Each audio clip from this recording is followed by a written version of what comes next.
logic ties me up and rapes me.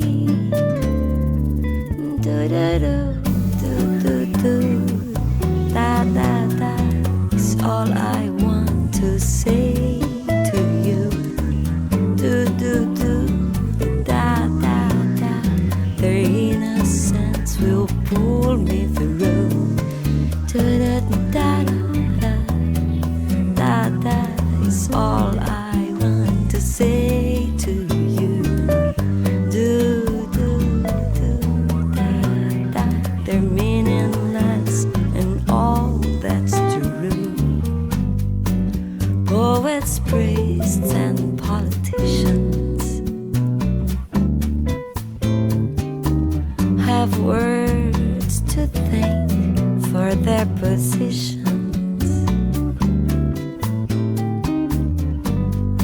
Words that scream for your submission. And no one is jamming that transmission. And when their eloquence escapes you, their logic ties you up and rapes you.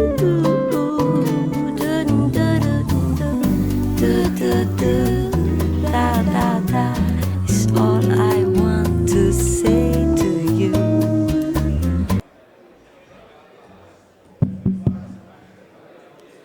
So we're trying to get all the people in without the badges, which is a challenge, but we'll do that. But we'll take this opportunity to show some important safety information. It's like an airplane. So if the conference crashes, please look at the screen. Bienvenidos al Hotel Bogotá Marriott. Estas son recomendaciones de seguridad. Por favor, preste atención a ellas. Usted se encuentra en el Salón Esmeralda. De presentarse una emergencia, una alarma sonará. Identifique la ruta de evacuación y diríjase al punto de encuentro.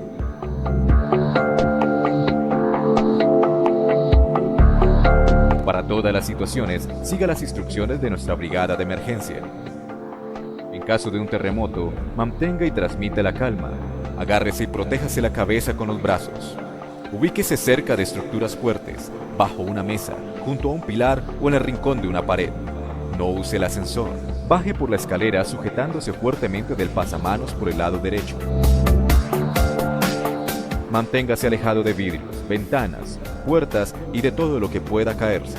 En caso de incendio, si el lugar está lleno de humo, salga agachado cubriéndose la nariz y la boca con un pañuelo o prenda húmeda. En caso de emergencia médica, informe inmediatamente a cualquier funcionario del hotel. No toque ni mueva a la persona afectada. Espere la llegada de los brigadistas quienes lo asistirán. Para mayor privacidad durante su evento, este salón no cuenta con circuito cerrado de televisión. Por favor, no descuide sus objetos personales en ningún momento. El Hotel Marriott no será responsable por ellos. Si usted trae consigo un portátil, el hotel le proporcionará sin costo alguno el servicio de guayas. Solicítelo al personal encargado. Obtenga mayor información en el flyer que se le hizo entrega. Por favor, consúltelo. Para nosotros, en Bogotá Marriott, es un placer contar con su presencia y compartir el éxito de su evento. Gracias por su atención.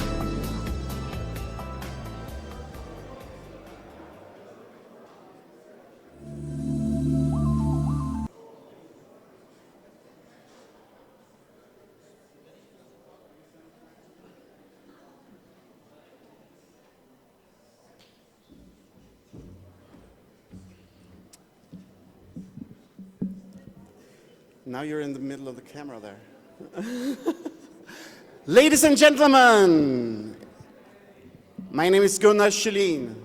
I'm the proud director of the Environment for Development Initiative.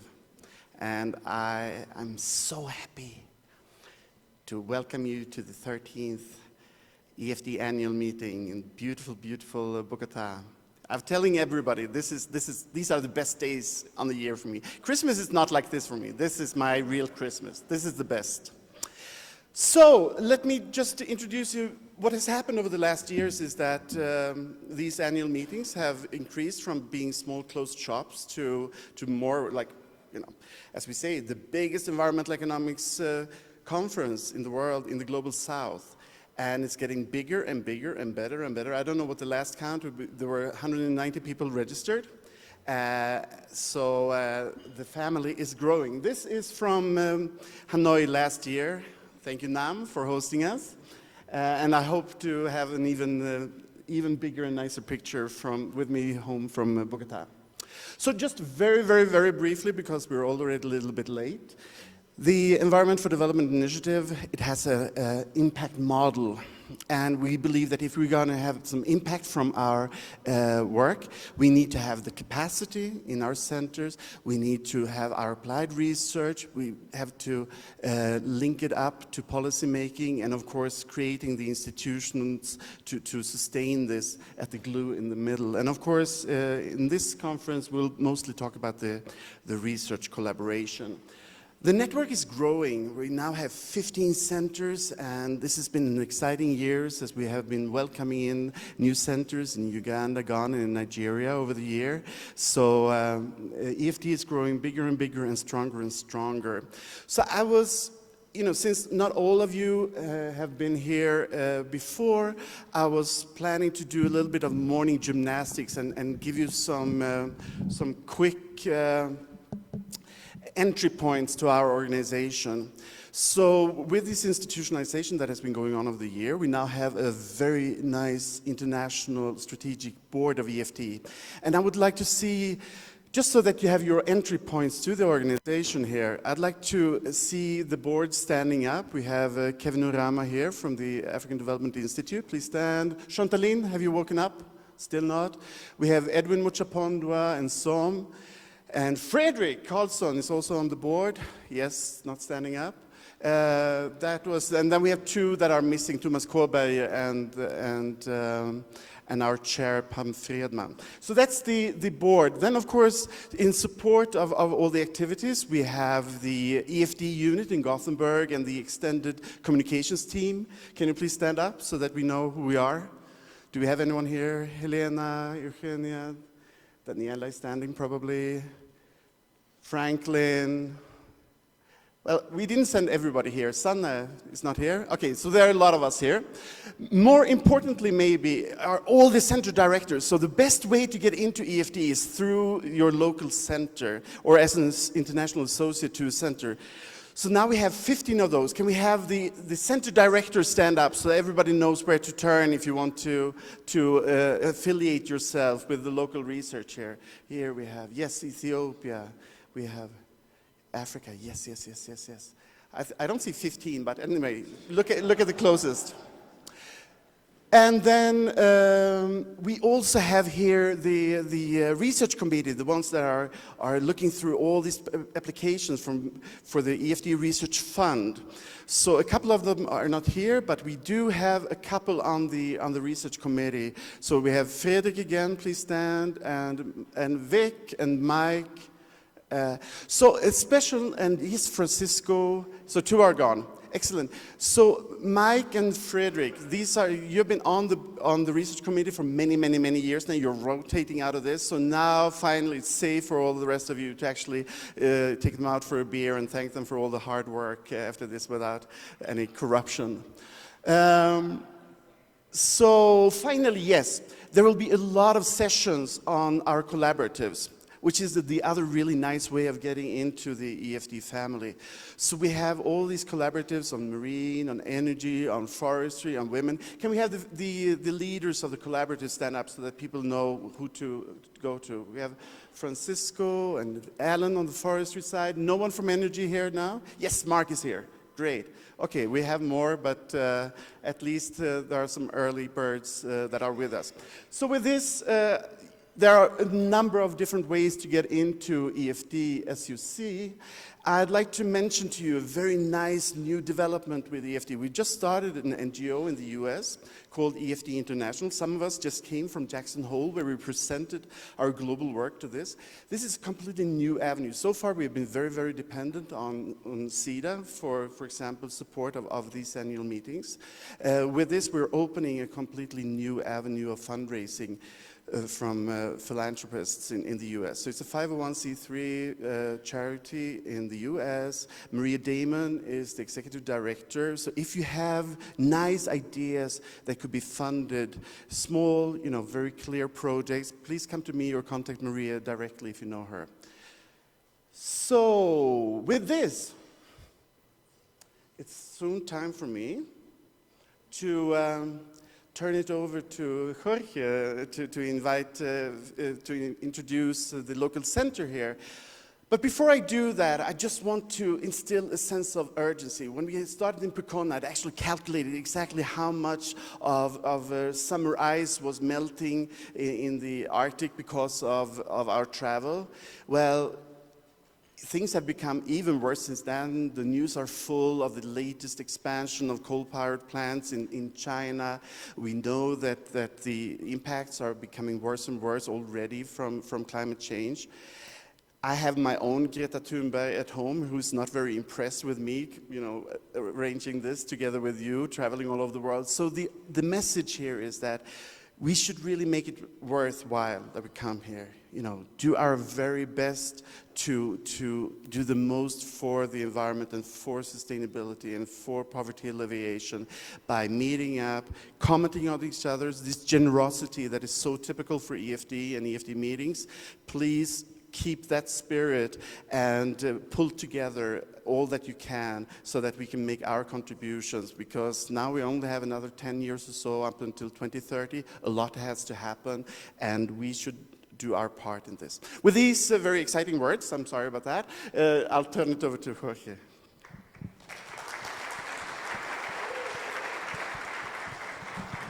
Thank you. Thank you, Gunnar, for the introduction. I am Jorge Bonilla, a Colombian EFD Center. Welcome everybody to Colombia. We are so happy to have you here.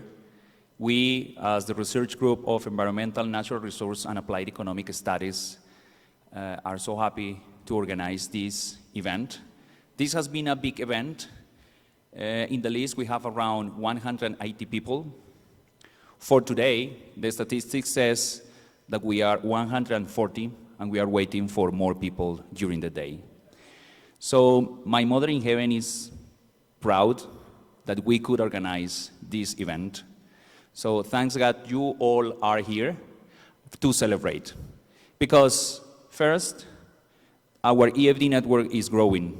Now we have more centers, and we can increase our capacity building in different countries to contribute to the sustainable development in the world. The second aspect to celebrate is that we are privileged people because we can do what we want and what we love. We love to think, and here there are a lot of ideas that we can generate, research ideas, and we look for solutions of the most important problems and challenges in the world. And the third thing to celebrate is that you also will have the chance to dance salsa. So welcome to Colombia. I also would like to say thanks to my team, especially my research team, all my researchers. I appreciate it some of those researchers are here, EFD Colombia Center. Please stand up. Jorge, Rocio, thank you. Jorge was leading the policy day. Unfortunately, we have to cancel the policy day. We have more researchers here. Thank you. We have more researchers here. So please, when you go for the corridors, hack all of our researchers. We would like to increase our capacity building and increase our research.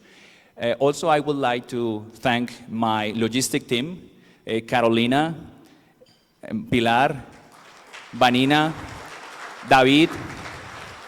Ana Maria is also part of the group. Manuela, Maria Andrea, So many people also from the public relationships of the university, the Department of Economics at the university, were helping us to organize this.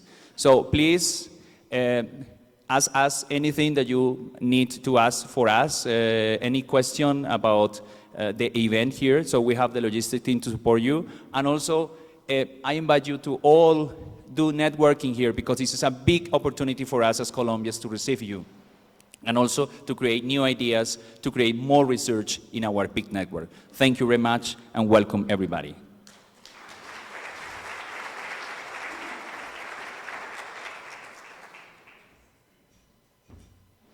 Hello, good morning, everyone. I'm Franklin, and responsible for research here. And I've got a little announcement to make. There's been a little changes in relation to the program. Some of the sessions have been canceled. For instance, one on 3B, that is on energy transitions. But when the reason is some people have dropped out because of visa issues. So I recommend that everyone should use the QR code to scan for the app. Please install the app. There's constant updates on the app. So we send updates in terms of the program. So please make it a point to install it on your phone. And at the same time, we've sent a poll out about some questions which EFD members are supposed to respond to. And at the same time, there's options such that if you are making a presentation within your session and you want to pass some questions around, in terms of you want to send a poll around for the participant to respond, you can just get in touch with me with the question, and I will make it available to the audience to respond to those questions. So please make it a point to install the app on your phone for constant updates. Thank you.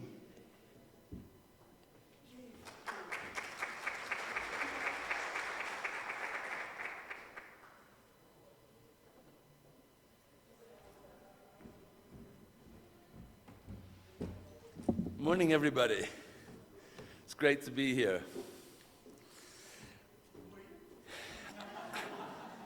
I will tell you. I'm Thomas Turner. I'm very pleased to be here in the middle of this dramatic crisis, which reminds us of the reality we have outside, the pressing social issues that I must say it's very impressive that the team here has managed to pull everything together, considering the difficulties. Anyway, our vision for RFF is to be the go-to place for research on environment and development. And it's more than that. It's a large group by this time, of people that works on 3 different things at the same time. We want to do good research. We want the research to be anchored in real problems because we want to have an effect on policy. Many of us work with policy advice, and we want to teach the next generation. So we have a big capacity building pedagogical effort.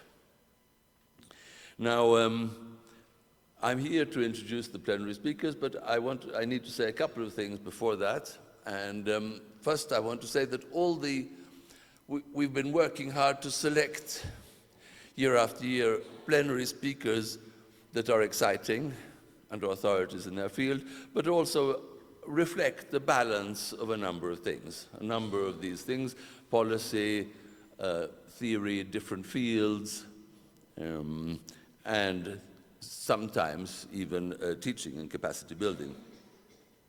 So this year we have 2 sets of speakers, one which is more policy-oriented and one that is a more traditional plenary. Now, sometimes this symmetry breaks down slightly. Some people are between the 2 categories, but anyway, that's the way we kind of designed the program.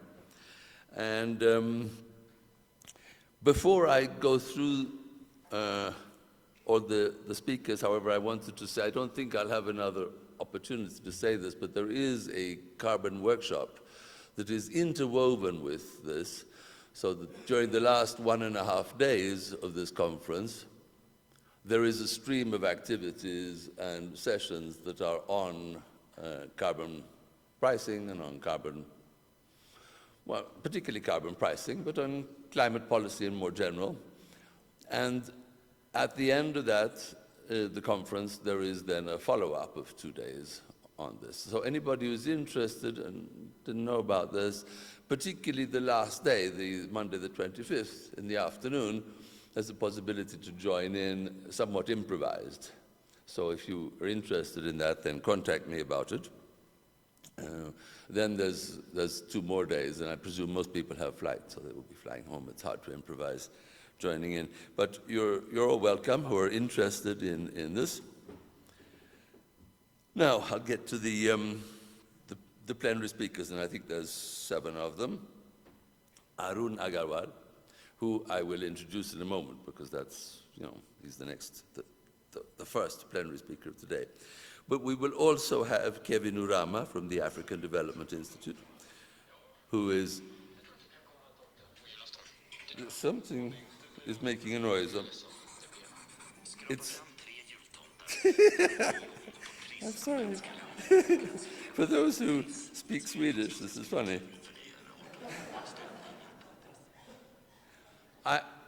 I had turned my phone off, so nobody can call me, but some strange advertisement message, these modern technologies, I don't know what that was.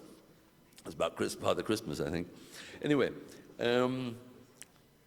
Kevin will speak about capacity building. We have Taylor Ricketts from the University of Vermont. We have Sverker Jagers, who I saw sitting right at the back here, professor of political science from Gothenburg. We think it's very important to branch out into not just do economics. Many speakers and many participants here are from adjacent subjects, and Sverker is going to help us think about the obstacles to climate policy. Olof Johansson Stenman, who is sitting there in a blue shirt, and he played a very central role in the PhD program we had in Gothenburg, so many of those who've done a PhD in Gothenburg know him well and are grateful for his wise advice. He's going to speak on public goods. I'm not sure. He will be introduced when it's his time. I shouldn't say too much. Susie Kerr is a kindred spirit of mine. I don't know if she's come yet. She's started a group that could be a member of EfD, a somewhat similar group of research in New Zealand, and now works at the Environmental Defence Fund, where I also have worked. And finally, we have Ian Parry from RFF originally, and now from the International Monetary Fund. Both of the latter two will be speaking in various ways about climate and carbon policy, so they're part of that group. So let me now go to Arun Agarwal, the speaker for today. We're very, very proud and pleased to have you come here, Arun. Arun started his education in history in Delhi, continued with the Indian Institute of Management, and eventually did his PhD in political science at Duke. He works on international development and environmental conservation. He's done a lot of work on common property resources, on forestry, on institutional issues, on indigenous knowledge. He's really a big authority on many of these topics. One earlier project was on large-scale land transactions and drivers of land cover change in sub-Saharan Africa. He is the editor-in-chief of World Development, one of the journals we all aspire to publish in every now and then. So that's very valuable, as an aside.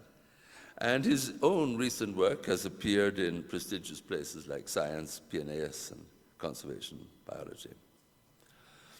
So please, Arun, where are you? I don't see you, but I have seen you. There you are. I saw you for breakfast. You can't be that far away. There you are. Let's give Arun a big hand of applause.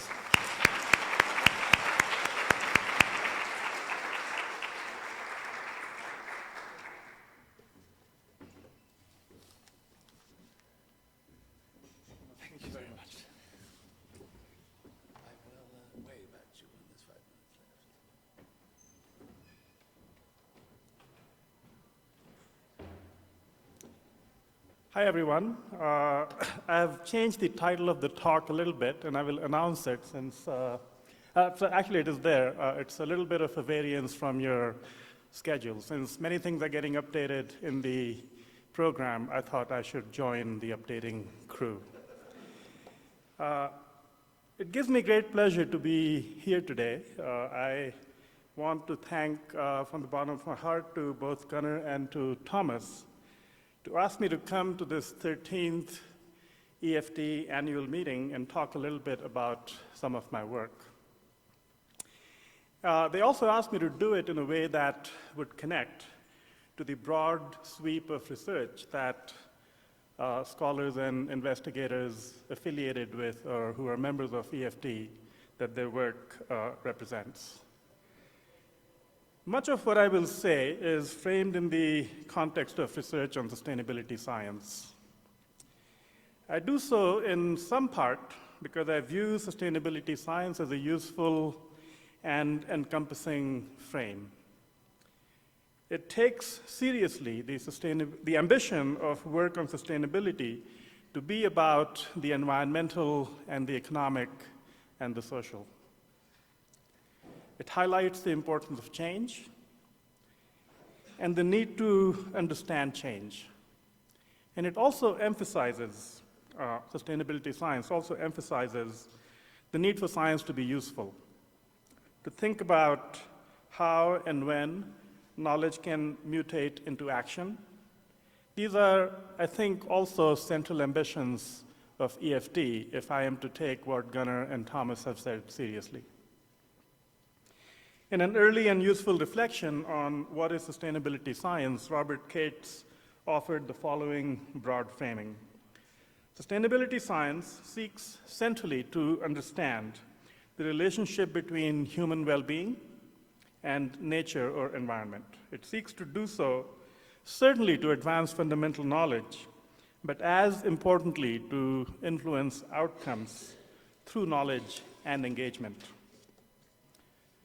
In each of these facets, understand the relationship between humans and nature, advance fundamental knowledge, engage and influence work. Thus, sustainability science is closely aligned with EfD, even if EfD is populated primarily by economists. There are obviously other frameworks that also emphasize these aspects of the relationship between the socioeconomic and the environmental. Writings on common property, on coupled systems, on ecosystem services, and a whole range of environmental subdisciplines of economics, political science, and sociology, and so forth. These are related, of course, with differing emphases in their approaches, but I focus on sustainability science also for a more self-interested reason, one to which I will come back at the end of my talk. I see Gunnar is smiling. Thomas and Gunnar also encouraged me to be provocative in relation to a focus on interdisciplinarity. As they said, the question of interdisciplinarity has mostly been swept under the rug. Sorry, Gunnar, I'm going to quote from your email. The question of interdisciplinarity has mostly been swept under the rug in EfD, not for ideological but for practical reasons. So I'll be a little provocative about interdisciplinarity, recognizing that the exhortation to be provocative is also usually an invitation to stick one's neck out. And we all know what happens to necks that stick out.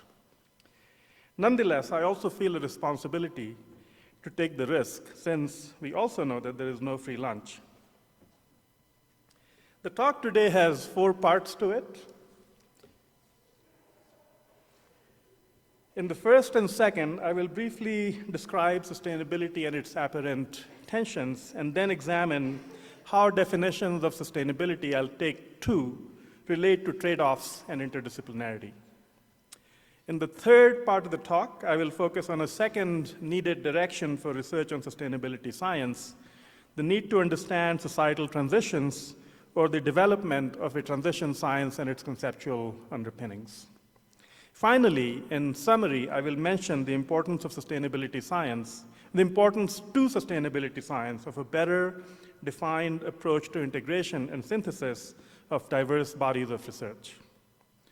These bodies of research relevant to sustainability science are fragmented across disciplines, across different pieces of work. Without bringing them together, however, a socio-environmental synthesis science, to put it in a phrase, without such a science, it would be very difficult to have a sustainability science. So the main message of this talk is that more intellectual investment in and substantial development of the analysis of trade-offs and co-benefits, societal transitions, and integrative syntheses are central to the hopes of a sustainability science that can guide more effective policy development, assess divergences between policy goals and outcomes, and enable long-term adaptation towards a more sustainable society and economy.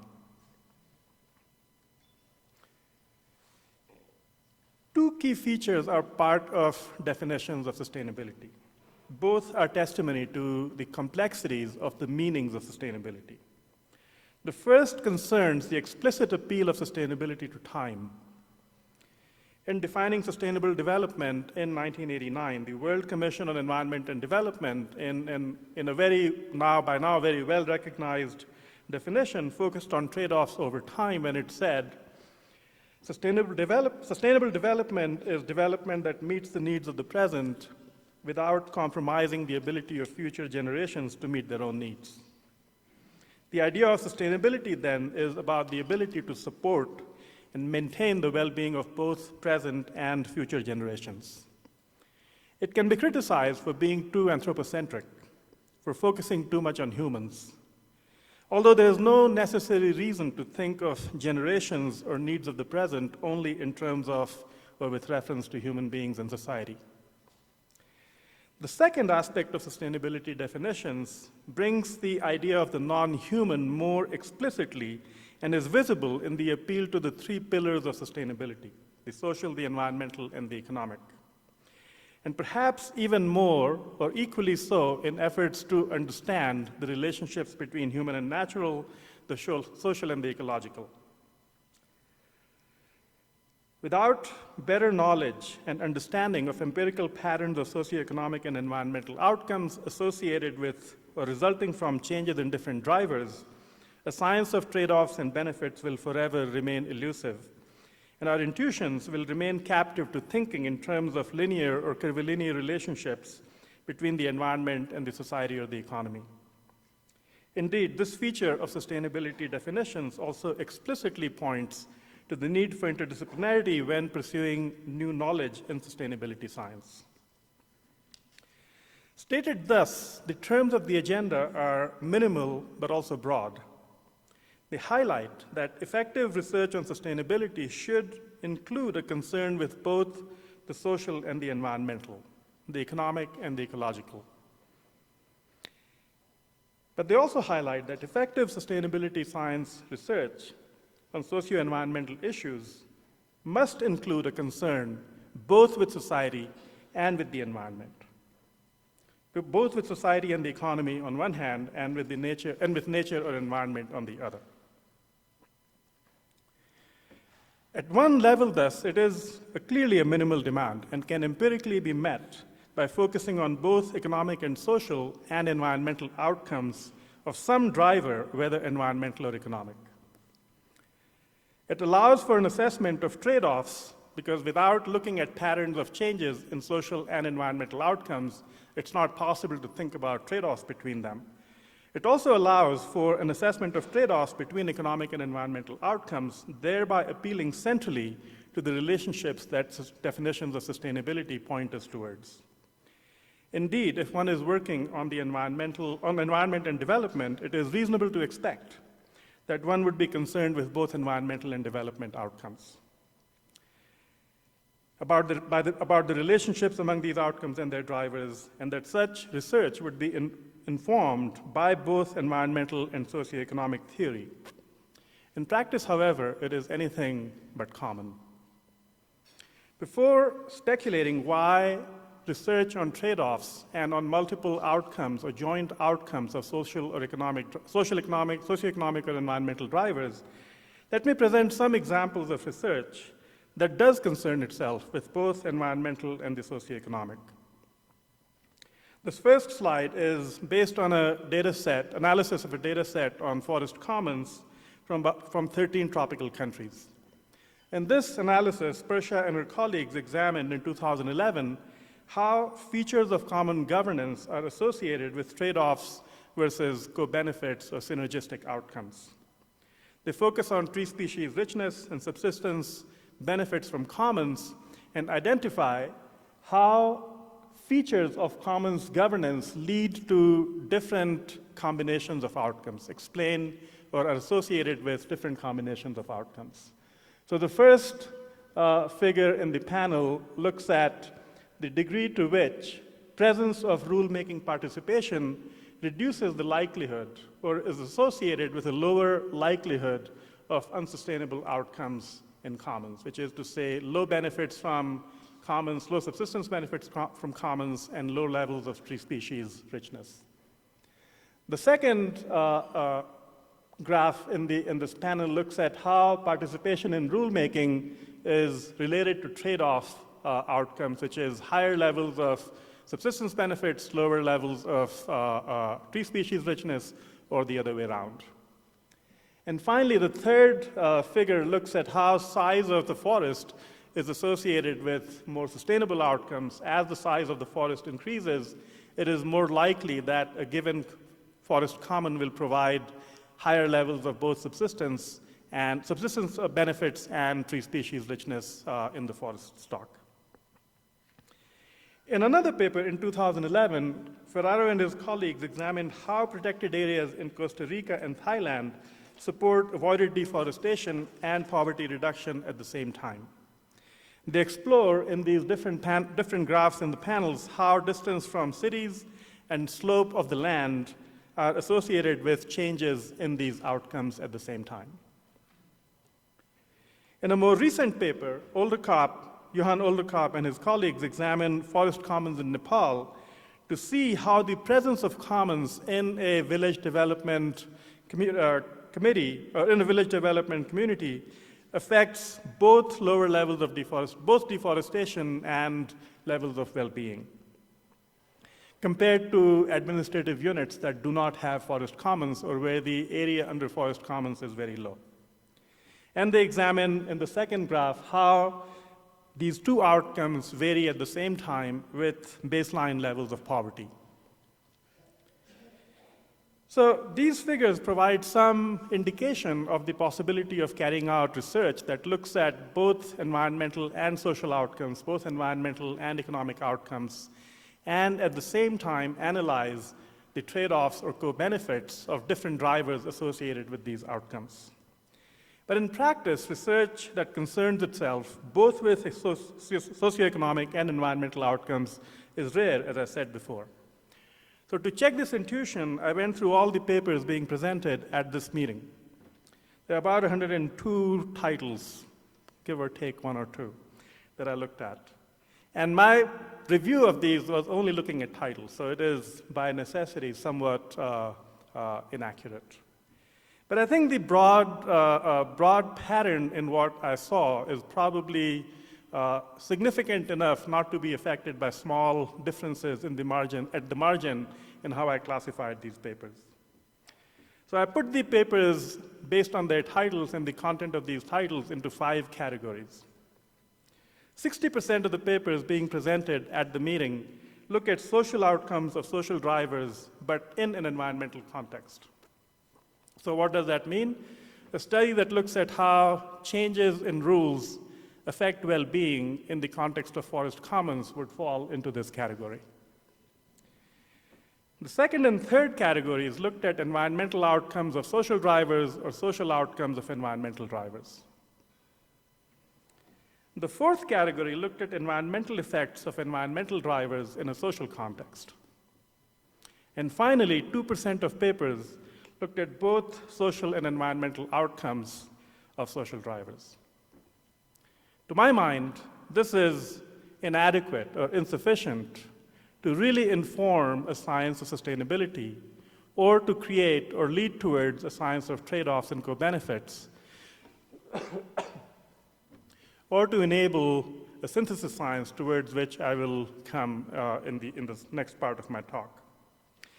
However, I also believe that even as relatively few papers examine either the social and both the social and thank you, Gunnar. Both the social and environmental outcomes of environmental or economic or social drivers, it should be possible to look at both at the same time.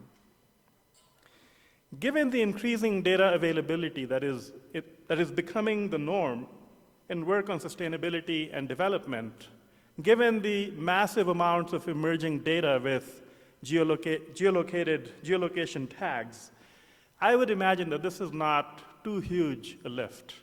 In fact, the paper by Ferraro et al. That I referenced in the previous part of in the earlier part of my talk, uses essentially publicly available data. So I'm hoping that it is not too burdensome a lift for the personal reason that I also mentioned and to which I will come very soon. And I should say that this pattern of a focus on either socioeconomic or environmental outcomes in research and sustainability is not anomalous in the papers being presented at the EfD meeting here. In a passing conversation, Bill Clark, who is the editor of PNAS's Sustainability Science section, suggested that possibly no more than 5% of the papers published in the Sustainability Science section look at both social and environmental outcomes and their relationship or their drivers or their trade-offs. And in my view, that's probably an overestimate. I don't think that there are 5% of papers in that section look at both of these sets of outcomes. And I can say as the editor of World Development that this pattern in presentations at the EfD meeting is clearly similar in the papers on sustainability that World Development publishes. So the rarity of examinations of both social and environmental outcomes for socioeconomic and environmental drivers is an opportunity for scholars who work on sustainability science or who work on environment and development or who work on sustainable development. One possibility is that it's not because of the lack of data, but it is because of the absence of theory that might throw light on how to connect these multidimensional or joint outcomes related to social and environmental processes.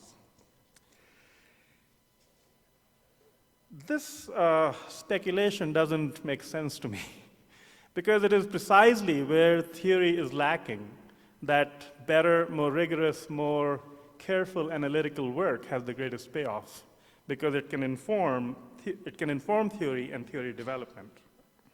So when we lack careful theory, thus the need for rigorous analysis, better evidence, and patterns and empirical findings is all the greater. So when Angus Deaton calls for the need for theory to guide empirical research, or when the 2019 Nobelists talk about the need for better empirical toolboxes to support better policy, they're really talking about two sides of the same coin. When should theory inform empirical work, and the resulting empirical work enable theory development? And when should empirical work support theory building and inspire new empirical work to address gaps in this new theory? At another level, the limited exploration of joint outcomes in a world where socioeconomic and environmental changes both affect the other dimension is unfortunate because it prevents precisely the development of a science of trade-offs so critical to effective sustainability and a stronger sustainability science. Achieving a science of trade-offs, a basic requirement of stronger sustainability science, is no trivial matter because without substantial additional work on joint outcomes and their relationships. As Carl Simon notes about complex systems, of which all coupled systems are examples, they are dynamic and interconnected, characterized by feedbacks and nonlinearities. All human environmental systems, the subject of research by nearly everyone presenting papers at EfD, are coupled complex systems.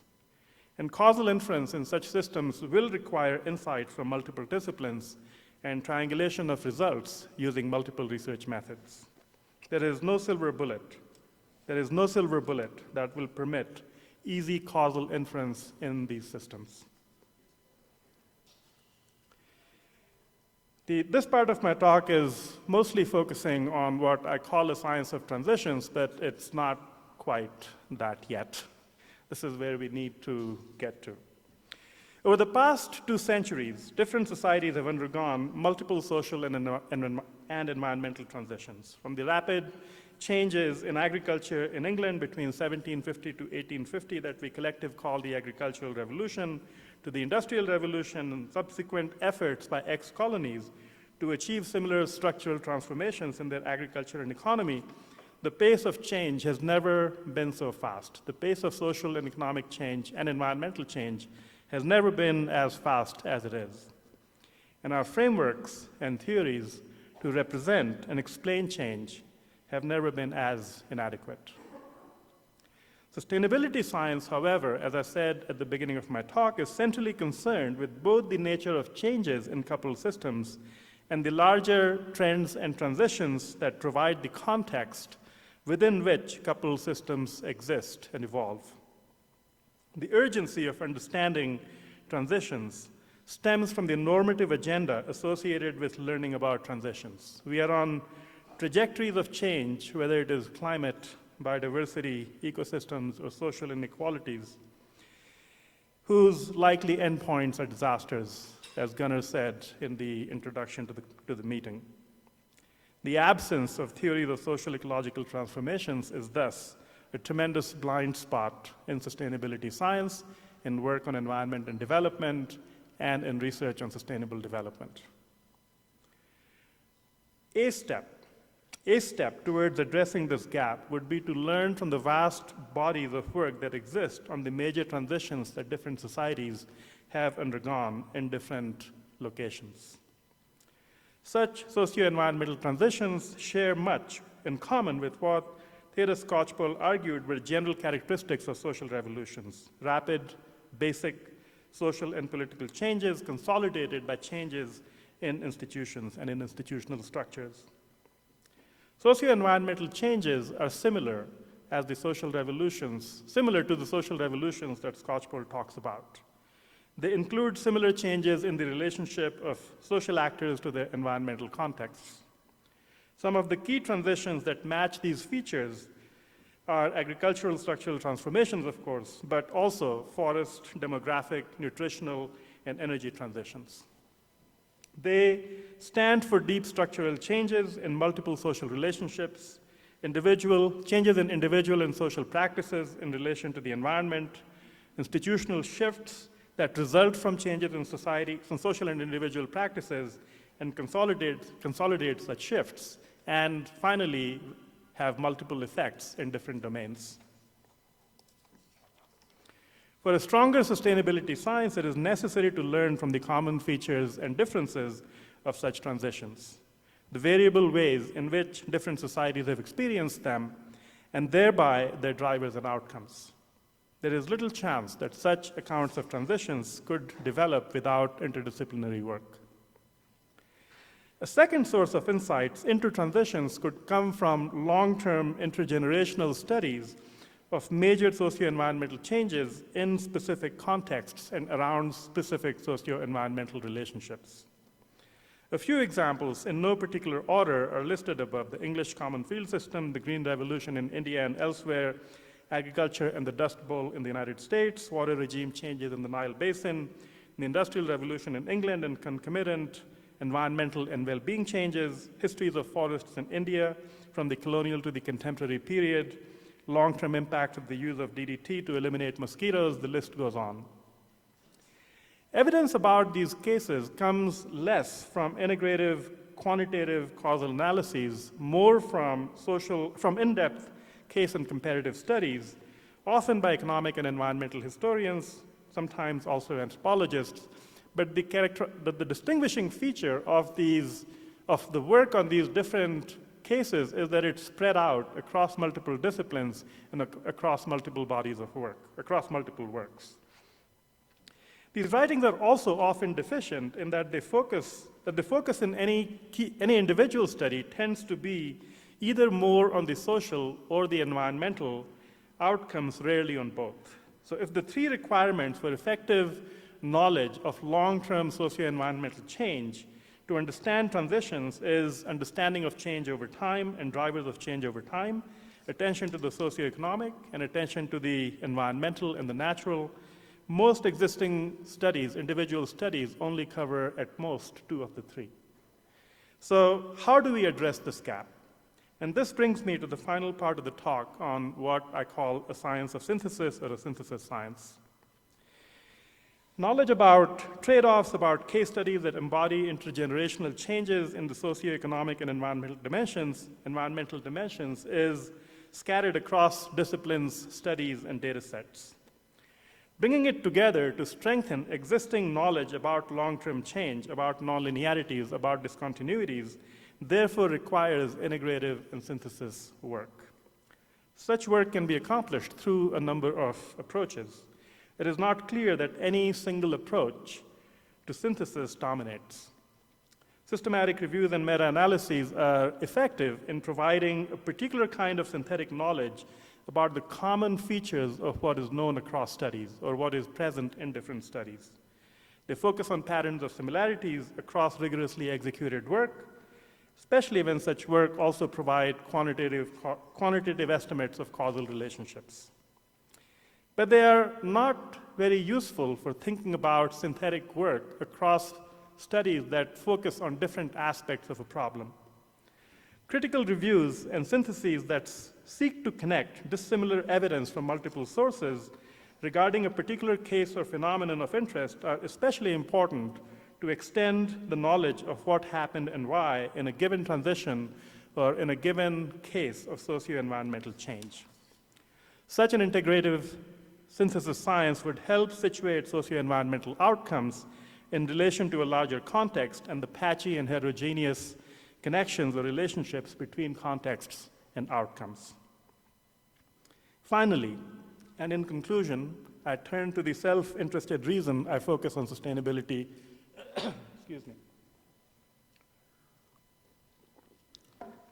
I focus on sustainability science as the frame of this talk when talking about research that EfD scientists are conducting. Over the past few months, I've been working to develop an invited proposal to PNAS's Sustainability Science section on contributions of research on sustainable development to sustainability science. When I say working, that's a bit of an overstatement. Gunnar is smiling. Because mostly I've been thinking what I should be writing in that proposal. So when Gunnar and Thomas asked me what I wanted to talk about, it seemed like a great opportunity to force myself to think through what this proposal would contain. So I'm interested in a set of contributions that are responsive to the analysis of trade-offs and co-benefits, to a deeper understanding of transitions, and that can generate a stronger synthesis of knowledge about trade-offs and transitions so as to contribute to a stronger sustainability science. Such a stronger sustainability science would also, I believe, have a greater capacity to help translate knowledge into action. And as an aside, I would say, as a companion to the special feature in PNAS's Sustainability Science section, I'm also interested in pursuing a special issue of World Development on strengthening sustainability science for sustainable development as outlined in this talk. So with this, I invite your contributions to either of these two possibilities. Thank you.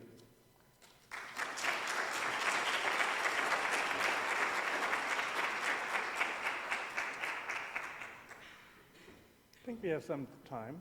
Thanks so much. Yeah? So we have plenty of time for questions. So Yes. I just thought I'd help you see. Floor is open for questions. Yes, please. We haven't got a microphone down here at the floor.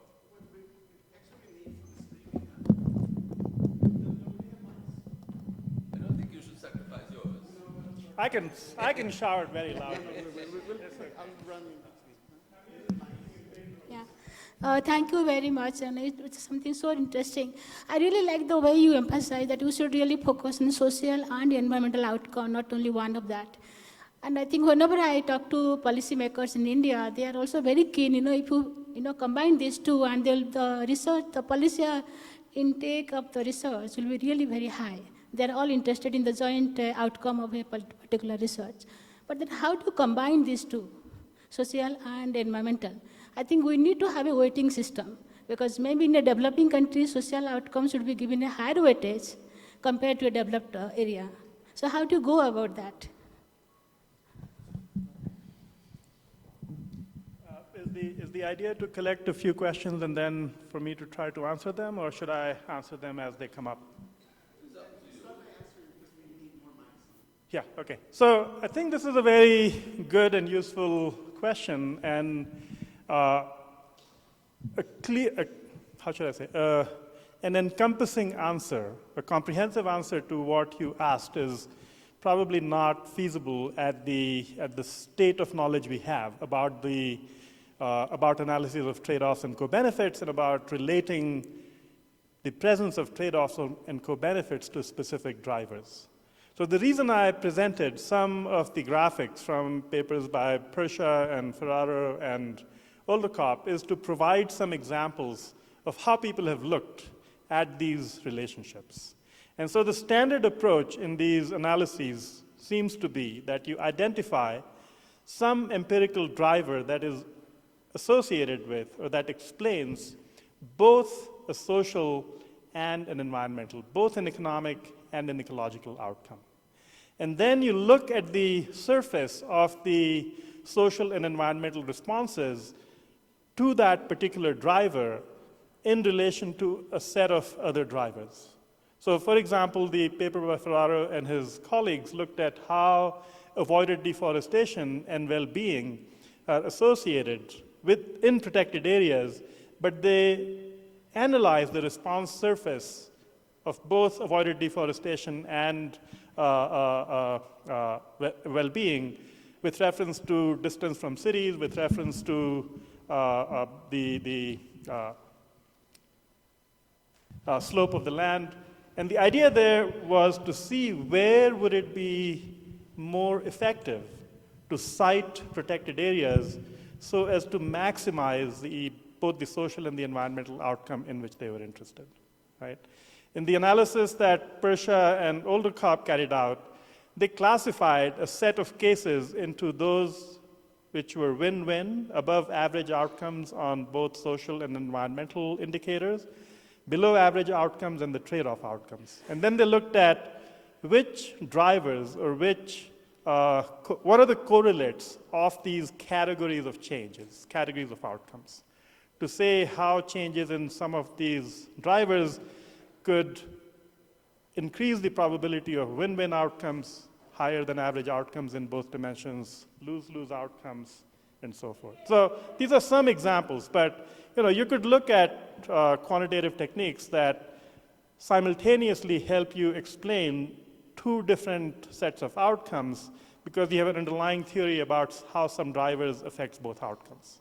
So I think the field is really in an incipient stage, and which is why it is so promising and so exciting to be thinking about how the analysis of trade-offs and co-benefits could contribute to a stronger sustainability science, to a stronger science for sustainable development, or a stronger analysis of environment and development simultaneously.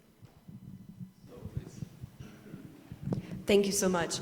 I'm Chantaline Carpentier from UNCTAD. And I'm going to follow up on the question from my sister from India on the decision makers, because of course, all the decision makers now are doing their voluntary national review. By the way, your talk is music to my eyes, as the song goes. And whenever they do their VNR, they're trying to cluster the sustainable development goals and try to prioritize and then try to sequence their policy to be able to see how they're going to achieve this.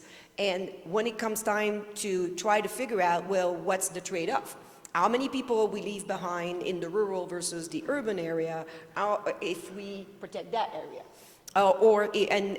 And vice versa, right? And you saw the transition is feasible document from the Stockholm Resilience Center. And I couldn't agree more with what you say. And then I would say the problem is even bigger than what you say, because you need to be able to do it to do that trade-off and co-benefit, and then aggregate it up all the way to across all the SDGs of what the governments are trying to do. So how do you think, and I love the fact that the meta-analysis, the critical analysis and those, but how do we do that, and how do we all come together, and what's the role of EfD? So I didn't present in this talk some recent work that we are about to complete on looking at more than two outcomes at the same time. And the approach that we take, so this is just one approach, and there are many other approaches, I'm sure. The approach we take is to use cluster analysis to group different classes or different sets of outcomes in clusters which are similar within the cluster and which are different across clusters. And then looking at so this is a very inductive, empirically driven exercise. We look at, in this particular analysis, at 3 outcomes: biodiversity, carbon sequestration or carbon storage, and well-being associated with forest commons, and how these have changed over time. And the way we then try to explain these outcomes simultaneously is by characterizing the different clusters or different groups of cases into identifiable categories. So, for example, one cluster that we found through cluster analysis was of cases which had very high levels of carbon stored in the forest, relatively low subsistence benefits, and low levels of well-being contributions from those forests. So and this is again both inductive and kind of intuitive. We call these plantation forests. We found another in which levels of tree species richness were very high, and levels of well-being contributions were low, and levels of carbon stored were above average but not very high. So we call these conservation forests, the protection forest. So this is again a very inductive exercise, but then we followed the same process of seeing what are the drivers or what are the factors that are associated with these different categories of forests, and then to understand both the sets of outcomes or the combinations of outcomes and the drivers of those outcomes in the analysis. So the approach looked at 3 different outcome indicators, but it would be possible to expand it to larger number. 17 is probably a little too large, but that's a different discussion of how we got to 17 and whether focusing on 17 outcomes at the same time in the form of Sustainable Development Goals makes much sense. Yeah, thank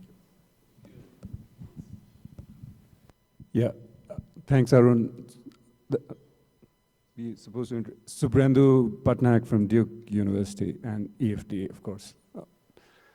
So one of your early slides was on Pasture's quadrant, and you have basic research and use-inspired research. So Bill Clark has been talking about this for a while.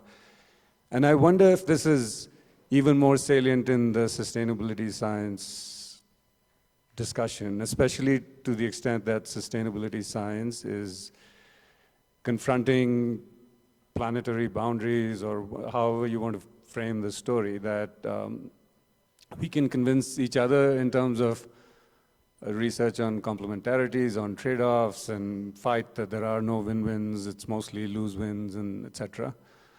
But to the extent that politicians and political agents have to work with what we are telling them, and they have to deliver both poverty reduction, economic growth. At the same time, they're being told the world is going to a hell in a handbasket.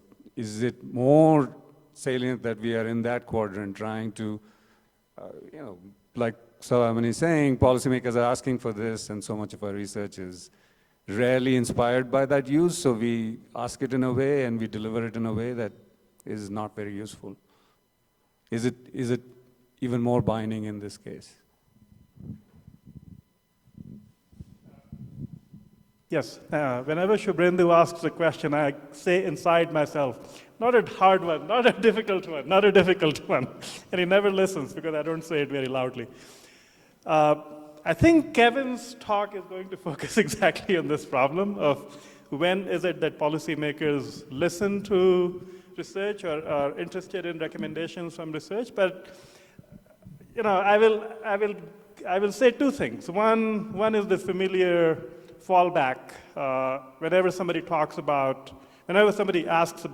to what extent does research influence policy, or how can we expect research to influence policy? And the standard fallback is, well, it's not about whether better research is sufficient to explain changes in policy or to drive policy changes, but it's necessary. Without better knowledge or without better information, or without better evidence, you can't have better policy. But I think your question to me also points to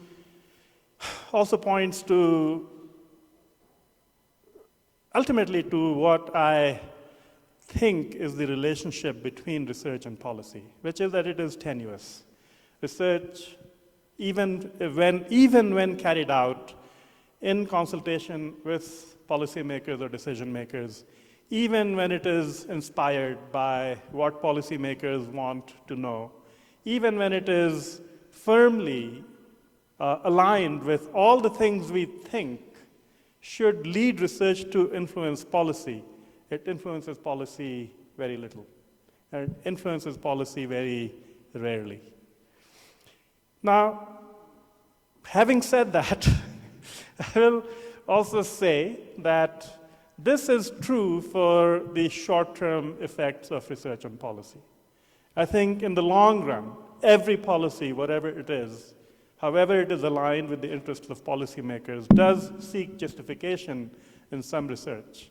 And the goal of research is, if it is to influence policy immediately based on some research they have carried out, is likely always or mostly to be frustrated. If it is to build a body of evidence and use it opportunistically to drive policy or to influence policy changes, could meet success more often. So to me, that's kind of a common sense understanding of the relationship between policy and research. It's not anchored in specific examples or anchored in specific evidence, but a reflection on how research might influence policy over time.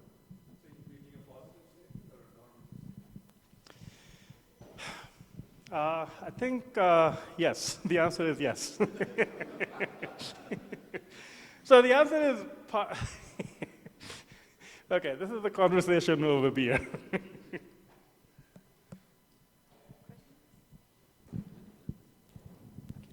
Hi, I'm Abhirup Mukhopadhyay from ISI Delhi. My question was about your interdisciplinary approach towards these subjects, the various social impacts and the environmental impacts.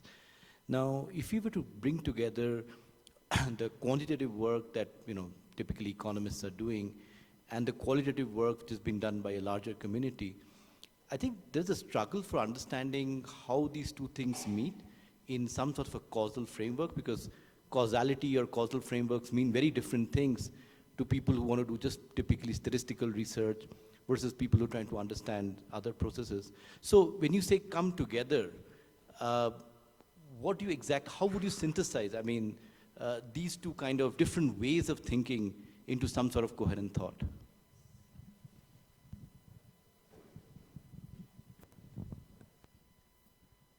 So I think your question points to, implicitly it points to what is it that prevents synthetic or synthesis work from happening. And I really can't imagine that qualitative and quantitative work, or theoretical and empirical work, or pick any other division that you care to separate out work being carried out within a discipline or across different disciplines. I simply can't imagine that these distinctions are what prevent synthesis from happening. I think these distinctions are aligned with particular disciplinary incentives for what is rewarded and not rewarded in the academy. And it is the desire to win those incentives that prevents synthetic work from happening. And so, there are plenty of examples of the same piece of work, including both qualitative and quantitative work. In fact, I just accepted a paper which is on randomized controlled trials that actually has a very deep qualitative analysis of index insurance in eastern Ethiopia, where the qualitative work really helps one understand better the causal estimate from the field experiment. So I don't think, so to recap, I don't think the reason for limited synthetic synthesizing work is some abstract distinction between different types of work. It is the desire to be aligned with certain kinds of incentives present in different disciplines that prevents that kind of synthetic work.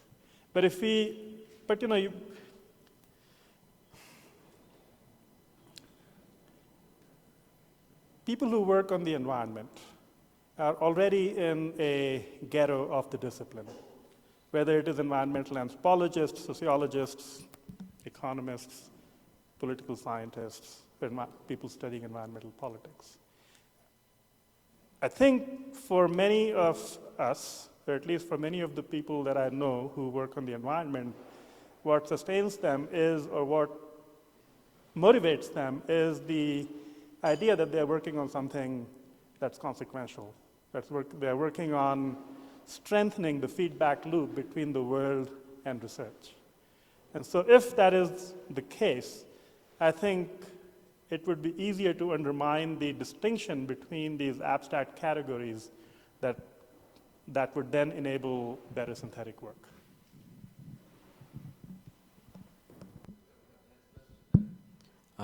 Sahan Desanaik, I'm from Portland State University, and I've been involved with EFD for about 5 years.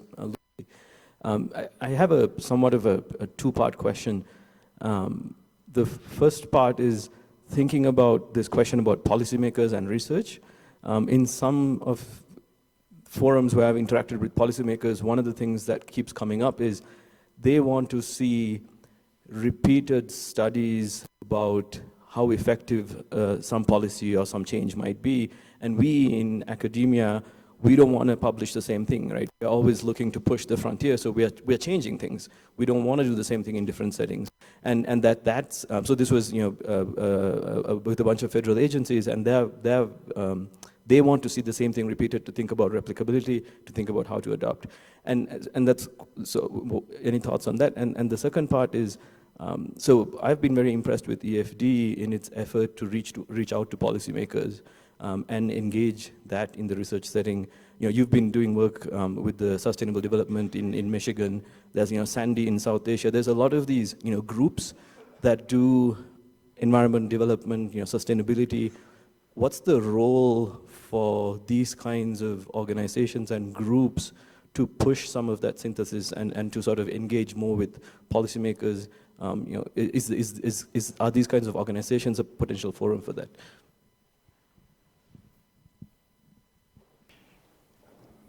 So your question actually provokes a lot of different thoughts. One,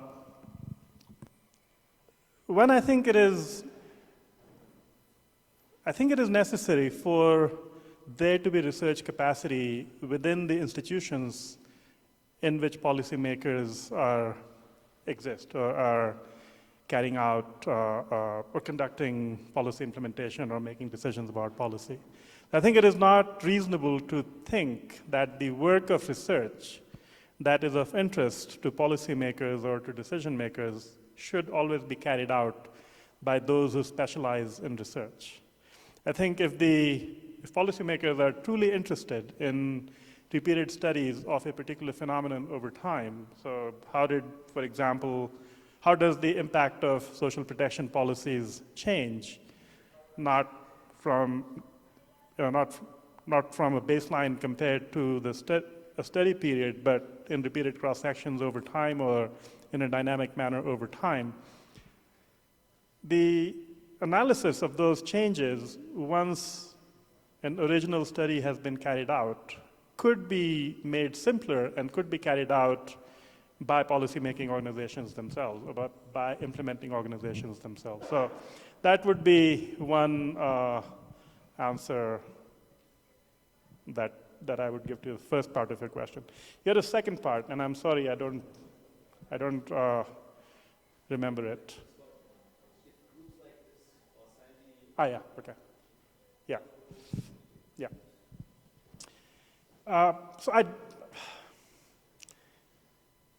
I don't think it makes sense for those who carry out research, whether it is fundamental or applied or use-inspired, for those of us who carry out research to always think that the research must be in relation to policy. Right? I think there are questions that are of interest to the world and which come into being because of the interest of researchers. So the entire body of work on climate change, for example, what is happening to climate and how it is changing, would not have come about if researchers had waited for policymakers to tell them, what is going on with climate? Tell me.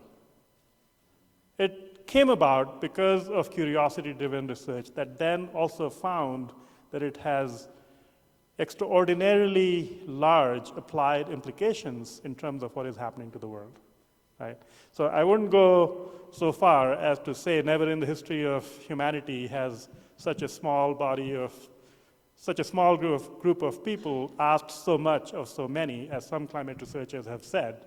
But without doubt, the work that climate researchers have done has been tremendous, and it has not been driven by demands of policy.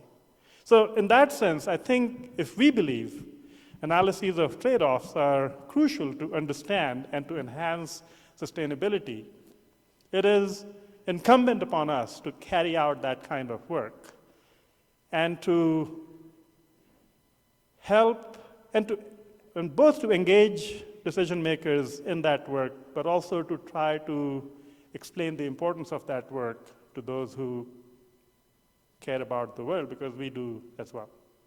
So I would say use-inspired research doesn't necessarily have to wait for the expression of an interest in the use of that research by some decision maker.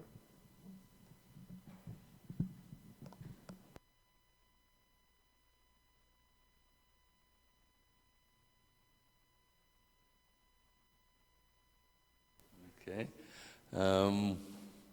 I don't see any immediate questions, so I'll take the privilege of asking one myself. You talked about these transitions, and you had, for instance, the enclosure of the commons in England in the 17th century. That was a very gradual and I think rather linear process. Then you had the Dust Bowl, which was a very dramatic, and I think there seems to have been a threshold. But maybe it was reversible. I mean, it seemed to have been solved. There are people who work a lot on thresholds and irreversibility, and many of the difficult environmental problems we're looking at seem to have thresholds, and climate change notably has, but we don't know where they are. So that's even worse. So I was wondering what you think that means for sustainability science. I think from now on, when you are going to ask a question, I will also start saying inside myself, not a difficult one, not a difficult one. I think you and Shubhendu went to the same school. So very frankly, I don't know the answer to this question. It's a deep question, and it's a tough question, and I'm thinking about what sustainability science research can say about tipping points. I think it goes back a little bit, maybe my answer goes back a little bit to the kind of response sorry, what was your name? Sahan. Okay. So it goes back to the similar response that I gave to Sahan, which is that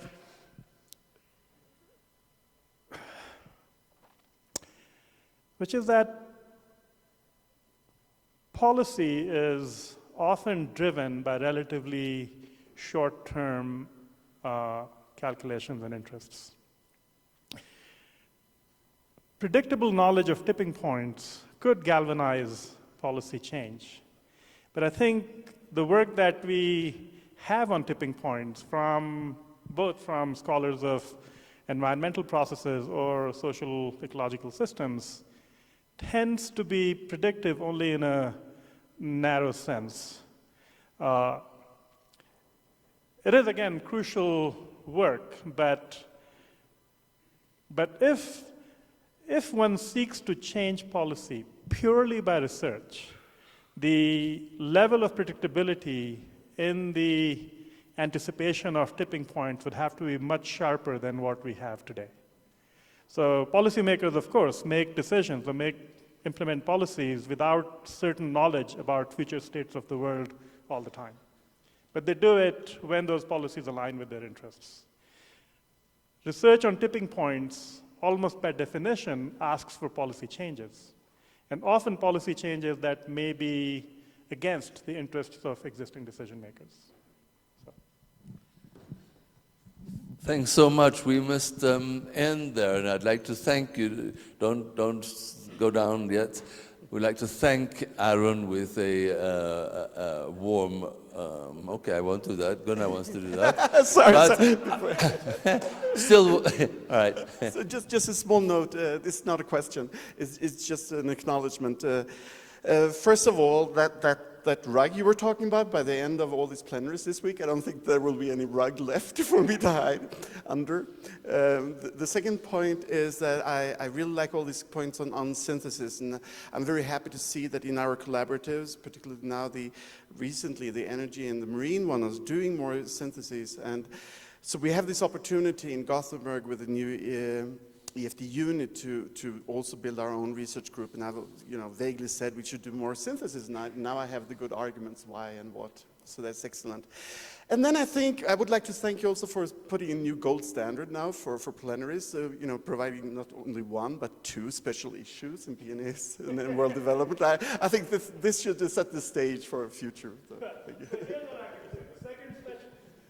The second special issue in world development, I can guarantee will go forward. The first special issue, I can say maybe 90% it would go forward. I can't guarantee. So it would be great to actually get suggestions or feasible ideas from you, which is to say actual abstracts from you about potential papers that you could write, either by yourself or with somebody else, for either of these two options. Yeah. Sorry? Share. I can share a call, yes. I can share a call. Should I just send that to you? Okay. And so I'm looking for roughly about 8 or 9 abstracts for PNAS, and they could be on analyses of trade-offs, on work that brings together or analyzes transitions to advanced transition science, or that seeks to create syntheses of existing either panel data or data from data across different data sets, or which is more qualitative and tries to bring together evidence for large-scale changes over intergenerational timeframes, looking at both social and economic outcomes and their drivers. So any of these are reasonable topics for abstracts for the PNAS and for the world development special issues. Thank you. Well, this is putting pressure on all the plenary speakers to have special issues to offer. I'd like to thank you very warmly for a very thoughtful talk and a very efficient and fast one, which left a lot of room for discussion. I think that was very nice. So a big round of applause.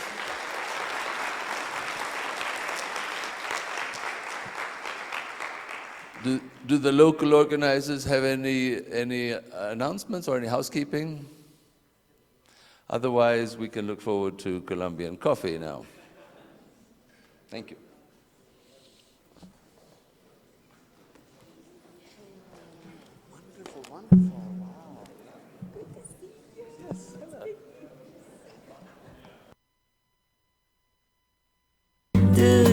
da da da da.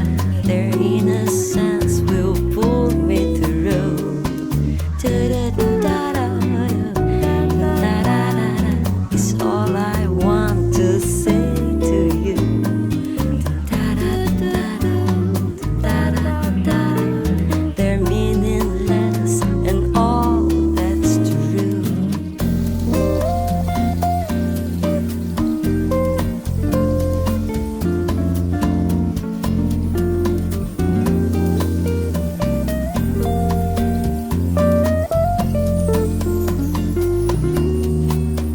Da da da da da da da. It's all I want to say to you. Da da da da da da da da. Their innocence will pull me through. Da da da da da da. All I want to say to you.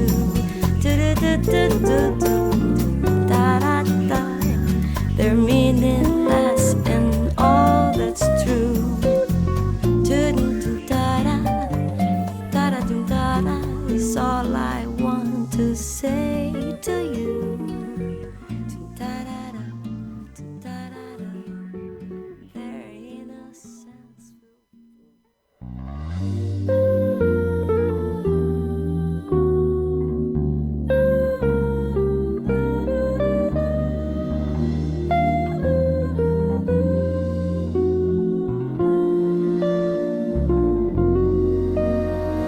Realize the best part of love is the thinnest slice, and it don't count for much, but I'm not letting go. I believe there's still much